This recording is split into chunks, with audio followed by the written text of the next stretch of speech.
So a lot of the same influences that influence LGBTQ plus rights in Africa are at play in Latin America. In some cases, they're a century behind, as is the case of colonization that is over for Latin America and all countries by 1825.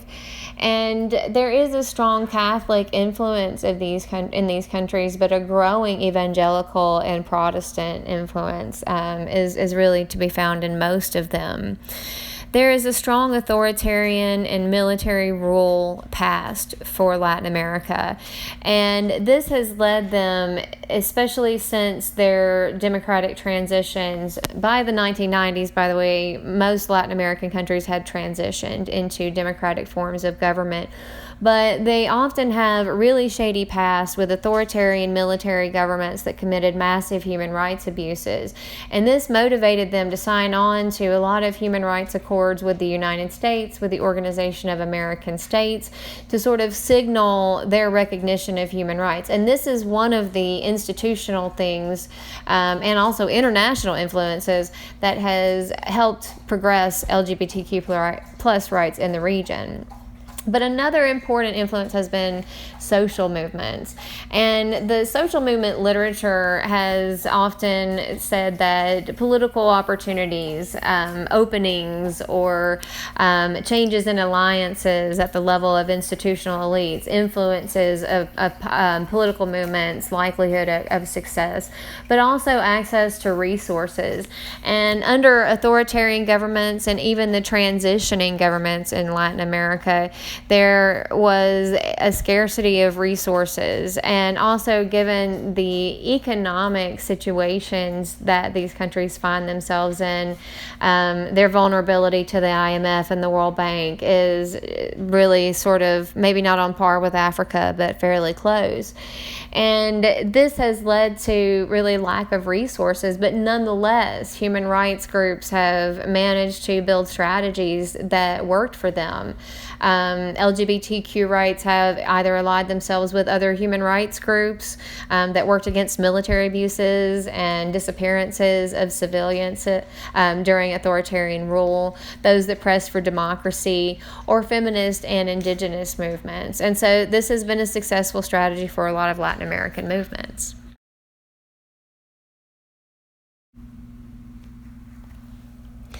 And again, as is the case with Africa, the political party breakdown doesn't always conform to what you see in the United States and in Western Europe. In general, LGBTQ plus rights have been aligned with leftist politics, but you see a departure from that in African parties and also in Latin American parties.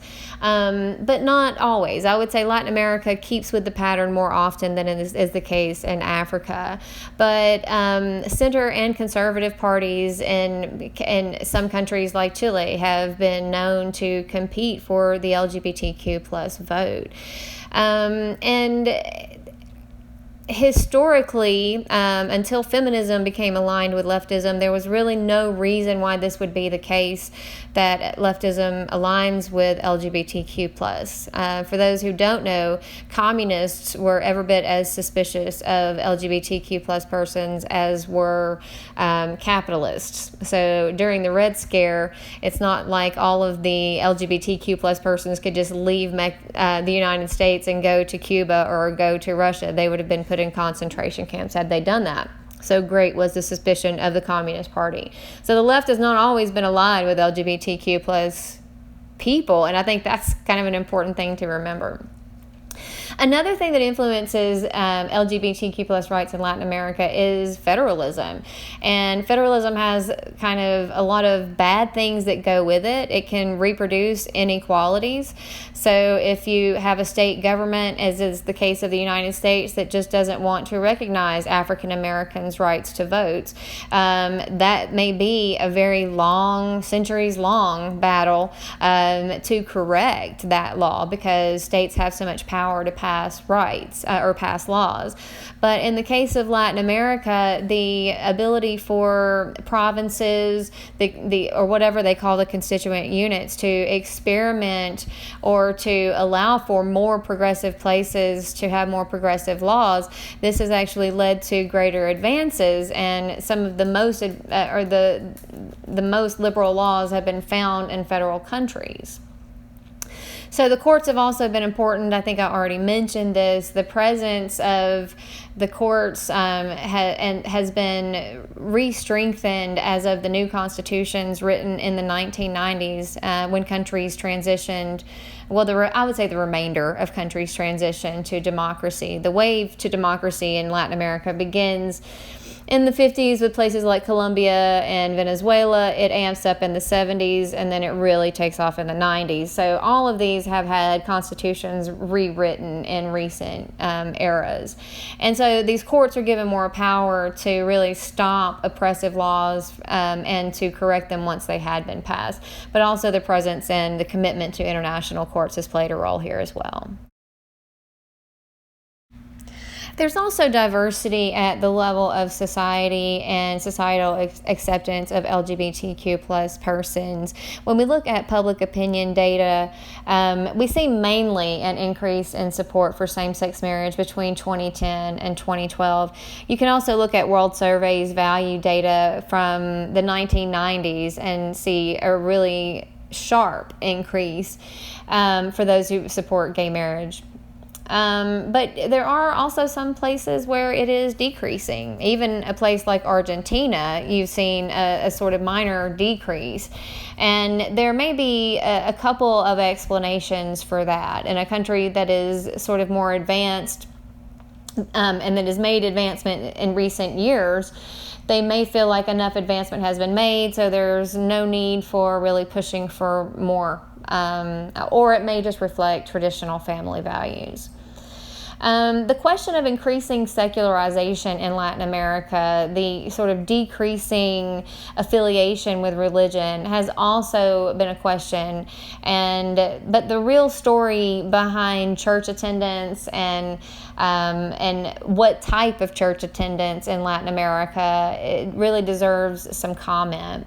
So in some countries, you do see a drop-off in church attendance, which may lead to secularizing force. But there is also an increase in ministries from the evangelical Christianity and Protestants, which are sort of really the most fervent opposition to LGBTQ plus rights in the region. And so you see that where the evangelical church has moved into countries like Honduras and Guatemala, that they have also gained some political influence and have influenced the voting of their members, and also maybe have lobbied governments for their own benefit. And this has been associated with obstacles for LGBTQ plus rights, but also for societal acceptance and public opinion of them.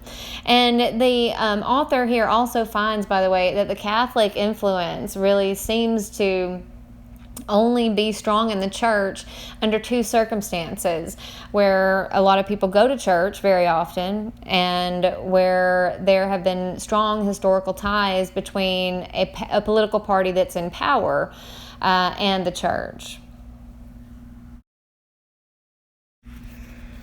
And I would make an educated scholarly guess that the Organization of American States Court of Human Rights decision from last year, which stated that laws that ban same-sex marriage go against the Court of Human Rights Charter, that those who adopt that law and actually turn it into their state laws are going to be the countries that have already sort of mastered this church-state relationship, and where the evangelicals or Catholics are not extremely influential on the political process. So to conclude, here is some Pew Research data from 2015.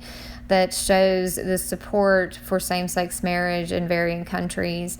And so you can really see the societal obstacle that might exist for implementing this decision by the Organization of American States Court of Human Rights.